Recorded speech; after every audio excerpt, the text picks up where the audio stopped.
If California secedes from the US, it'll solve a good portion of our country's water and drought problems. It's been 1 week since you looked at me. How could this have happened? How could Donald Trump win the election?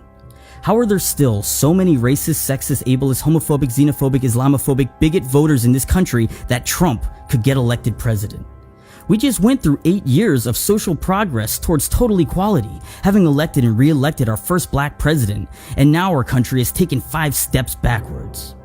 And you wonder how Trump got elected president. When the prevailing narrative is that it doesn't matter whether or not you are actually racist, sexist, xenophobic, homophobic, Islamophobic, but that if you voted for Trump, or voted third party helping Trump win, or didn't vote at all, or anything that wasn't voting for Hillary Clinton, then you helped to support racist, sexist, xenophobic, homophobic, Islamophobic principles, and therefore are a bigot yourself. When the option of opening a conversation or debate closes altogether, and any opposing ideas are instantly categorized under a negative default label, well then of course Donald Trump is going to win the election. Because the left gave up any reasonable candidate. They gave up and turned their backs on Bernie, who had the best chance of winning, and replaced him with Hillary Clinton. Because there was no doubt in their mind that Clinton would defeat Trump. They said, why not? Trump is going to lose anyways, so let's just put up our career politician instead, with a track record of corruption and lying to the American people, but who will most certainly support our corporate interests. Whose plan for foreign relations involves a heavy chance of World War III against fucking Russia? Plus, she'll be our first female president, so only sexists wouldn't vote for her, right?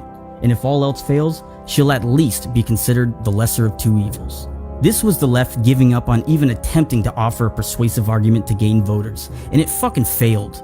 Because voting for the lesser of two evils is still a vote for evil, and people saw right through that false label claiming that everyone who voted for Trump is a racist and a sexist. Sure, some of them are. But how delusional to think that the only reason they didn't vote for Hillary was because she's a woman, and not that she offered no real prospect of change. Instead, offering the exact opposite by ensuring a continuation of the corrupt system which values financial backers over the interest of its own citizens, which stood for nothing more than securing the idea of same shit, different administration. And at least Trump was offering, scary as it may be, some sort of deviation from the pattern of career politicians, ensuring that more career politicians stay in power and further strengthen a government which has continuously and increasingly disenfranchised its own people. So then to label the huge percentage of Americans who voted against Clinton as simply being bigots, you've got to be fucking kidding me. Offer up a better platform. Offer up the option for discussion and reasonable conversation in which to persuade disgruntled citizens why you deserve their vote, instead of using petty shame tactics to cast a blanket label on anyone who might even dare considering voting otherwise. To label potential voters as racist, sexist, homophobes, Islamophobes, and just a basket of deplorables altogether. Did they think that that was going to convince anyone over to their side?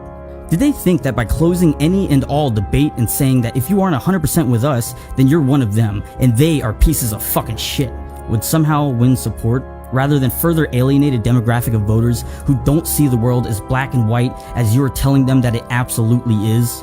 Because by enforcing the idea that opposing views are undeniably unacceptable, you close any option for conversation, leaving a large number of citizens in silence, too ashamed to speak out, too embarrassed to admit that, hey, I have a different opinion. And so they keep their opinions to themselves, rather than face the public ridicule engineered to shut up opposition.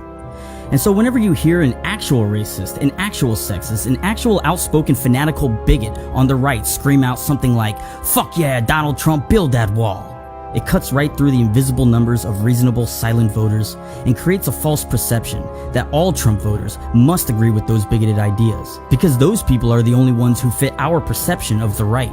See, this age of outrage culture has become cancerous, where people skip having a dialogue and jump straight to, seriously? Do I really have to explain why you're wrong? Yes you do, or at least try to.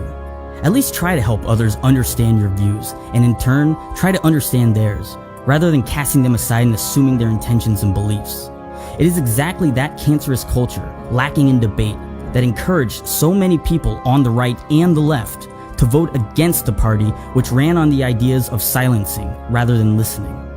This election has been dirty. It's flipped the political spectrum upside down, leaving everyone confused and scrambling to find where they fall into place. It has diminished the idea of debating issues and having a conversation down to creating a platform to preach bigotry, or even the right disregarding the left-leaning ideas as simply an attack on their freedom of speech. It's easy to pass off opposing views as ignorant and evil. It's easy to say that the right are nothing more than vile bigots, or that the left are bent on stripping away your rights. It's easy to put your fingers in your ears and scream, "I'm right, you're wrong, I'm right, you're wrong," until the election is over. But as we've seen, it just doesn't work. Bullying people into agreeing with you doesn't work anymore. Open dialogue and debate will. Being persuasive will. But shaming the opposition by assuming the worst in them has only shown to fail.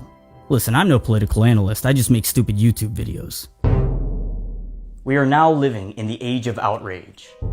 The age of the millennials, a generation raised by overly protective parents who sheltered their children from the harsh realities of the world.